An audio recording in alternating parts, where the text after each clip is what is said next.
Hello, welcome again. I'm Todd with my friend Ben here with Pilots React. Today we're doing the incident from the Endeavor crash. They just slid off the runway a couple days ago in Des Moines, Iowa, about 9:30 p.m.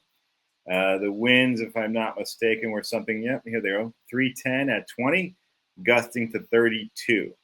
So I think we'll first play the audio and listen to that. It's about a minute long or something like that, and then we'll comment on it then. Sounds like a plan? Sounds like a plan. Cool. This is the story of a girl who cried a river and drowned the whole world. And while she looks so sad Okay, so that's not the right audio. Where's my thing I literally just had a second ago? I kind of thought that might happen too. It was pretty funny.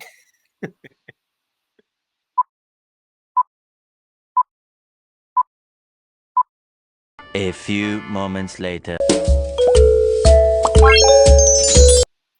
5087, turn right at the end, join Delta, enable braking action, please. All right, at the end, we could do Delta 5. Yeah, they're all closed. Delta 6 is your only option here. Roger, Delta 6 at the end, 5087. And then Delta 5087, how's braking action so far out there? We're slipping a little bit. Probably about a 4. So they're already been right there on the runway. They're going to the end of the runway, and if you look at 3-1 right here, Yep. you can see they're past Delta 4. They're going to Delta 5. Delta 5 was notamed out, so Delta 6 is going to be the turn at the end. Okay. Mm-hmm. Is that the entirety of the runway, or just kind of the last third before? I'd say it's about all the same. You think 444 all the way through? Good. Yeah, 5087, we just went off the runway, just locked them up. We had absolutely nothing. It was like 1s and 2s at the end over here. And there was 5087, Roger. You said you're off the runway. Do you require assistance? Yeah, we'll need assistance. We just went off. There 5087, Roger. They went off the end of the Runway runway. 31 closes. Yeah, at the midpoint near Delta 4 when we were rolling out. Had good traction. Airplane slowed down. That's right about Delta 5. Hit the brake for Delta 6. And nothing. Absolutely nothing. First third, second third, it was good. They got kind of last probably quarter or so, and there was completely no braking action on the runway. So that was that. There's your braking report. Nil at that point. Nil, indeed. Yeah. So let's talk about a couple things. The braking reports. First of all, this was 333. It was reported by a Saab 2000 that came in right before them. A Saab is different than a CRJ-900, obviously, but they roughly have the same approach speeds. So similar aircraft, you always listen to, whether or not the airplane ahead of you is the same category and class, prior to, making a decision. That's the Saab right there.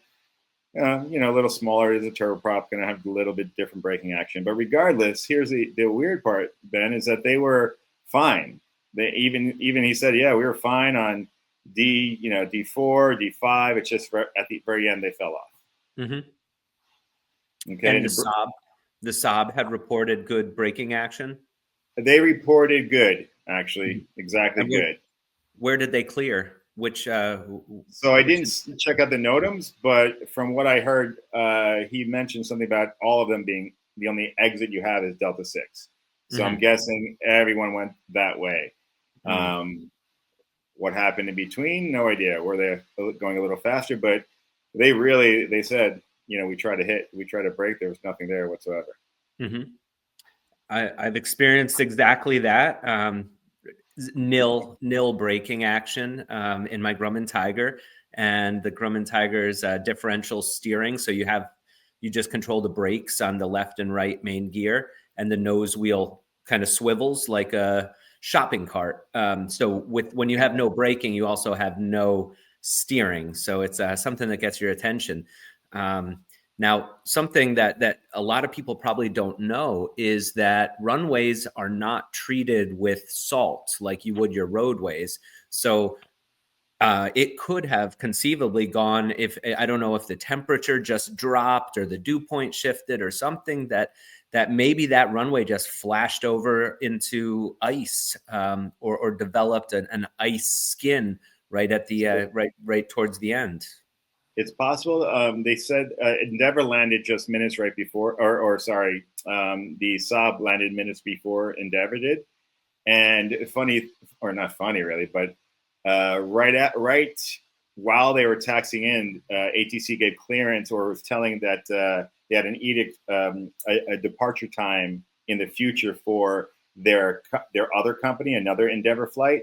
But before they were going to depart, they were going to bring the trucks in and clear the runway again.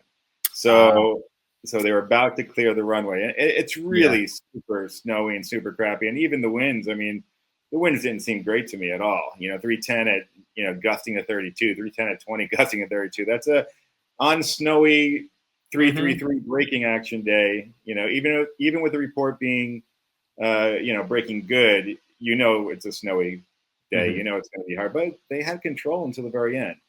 So, I don't know. It could have just been the line that they picked happened to be a little icier than other aircraft preceding had picked. You throw a curveball in here? Oh, let's hear it. Now, occasionally, when I'm on a I know that I'm not getting off on Delta 5 or whatever, I do bring the thrust up to get quicker to the following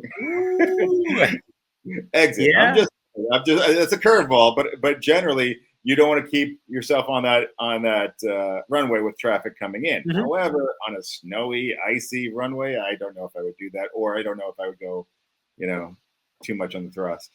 Yeah, and do you think that will be investigated by the company if they have folk give it a bust?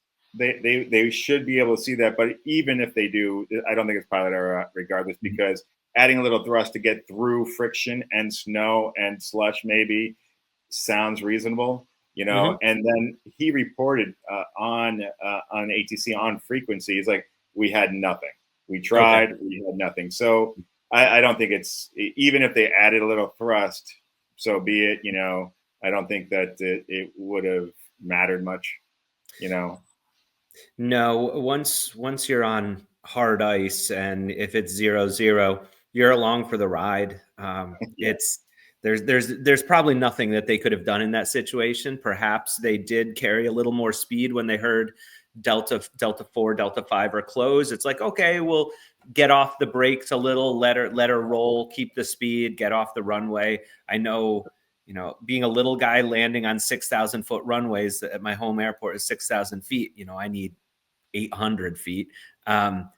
Often I'll land and see how short I can land, but then it's like, what, another quarter mile, half a mile to the taxiway. So it's like land, and they're like, okay, can you exit the runway, please? It's like, put some power in there. Yeah, put a little power.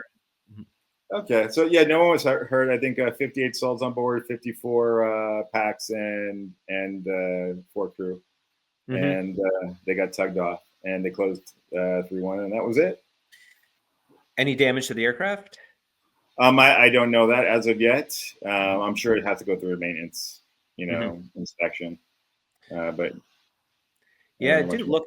They didn't have much energy. It looked like only the nose gear left the tarmac. So they were going really slow when they did hit whatever was at the end, the snow or grass. I'm trying to find the other if there's any other shots here that has, a better picture. Yeah, maybe that. You can't really tell though. Yeah, it looks like it's kind of leaning down. So was there a nose gear collapse? Or no, I didn't see the gear collapse. I saw another picture where it was pretty close up to the nose wheel, and it wasn't collapsed. Okay, so it's sunk in a little. Yeah, it's sunk in a little. It's covered by the embankment of snow right there. But from what I at least what I saw, I didn't think it was a gear collapse issue. Okay. Well, so this is a pretty good one. And Mhm. the fact is no one was injured. It looks like it was no errors on the part of the crew or ATC. So, well, maybe errors on the part of the maintenance personnel.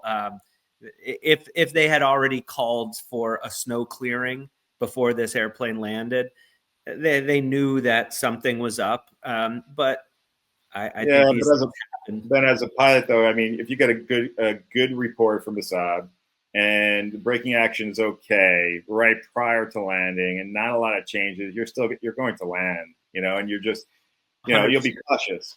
But Oh yeah. No, I'm not in no way implying that the crew, the aircraft crew, had any bearing in this. I'm just asking if the airport personnel made the right call in terms of providing landing clearance when they were already anticipating needing to clear the runway again. So they knew yeah, that runway was degraded or had degraded braking action. They made a call. It didn't work out for this airplane. Luckily, no one was injured. But is anyone to blame? I mean, there's weather. Things happen. yep. Nice way of saying that there, Ben. Cool. All right. Well, till next time, everybody. Thanks for joining us, and we'll see you on the next one. Peace. Take care.